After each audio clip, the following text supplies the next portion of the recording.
Okay, go.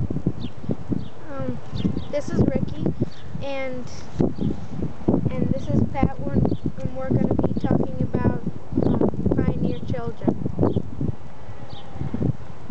What were children like in the pioneer days? Well, in the 1890s, it probably wasn't pioneer days, but the children here were probably the third generation living on the farm. Their grandfathers had settled the farms in the 1830s and 40s, so by this time, they were looking at, they were still very busy at the farm. Boys at 12 would be up at 3:30 with Dad to go and milk the cows, and the boys usually brought them in from the pasture and put them in their stanchions and fed them hay from the hay mow or grain.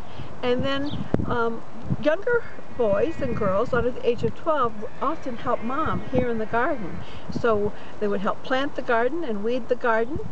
We also have hotbeds and cold frames here that they would be responsible for lifting up the frames on the cold beds and hotbeds when it got too hot. If it got too cold, you had to lower them to keep the heat in. They also would be working with the chickens and gathering eggs and bringing them in and cleaning them up and putting them aside for Mother to take into the general store to sell her eggs. Children had to play too. Isn't that nice? They had time to play. They might go to a creek and wade or maybe even swim in the summertime, and at least to cool off. They might go fishing. They probably played all kinds of games with hoops and braces, and they had cast iron banks and cast iron horses and trains to play with. Girls had dolls. They probably got their first China head doll when they were 8 years old.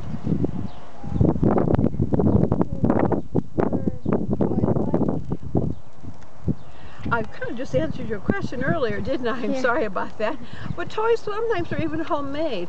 Making cornhusk dolls, or taking a stick or from a branch from a tree and making a V and putting a rubber band on it and making a slingshot. Boys would also play softball and baseball. Those were things that you would want to do because there were actually teams in Chicago playing. You might have even been able to go down on the train and see one. There were always a local team probably as well. And so and basketball had become a little bit popular, so there were all kinds of sports that children were playing too. How did kids behave? Most of the time I think they were pretty good.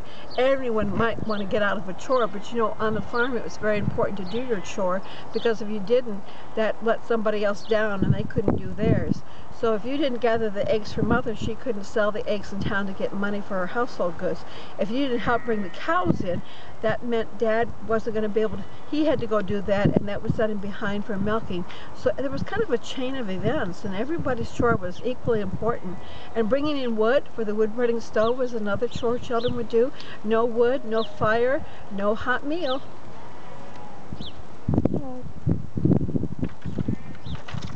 Were kids usually happy or sad?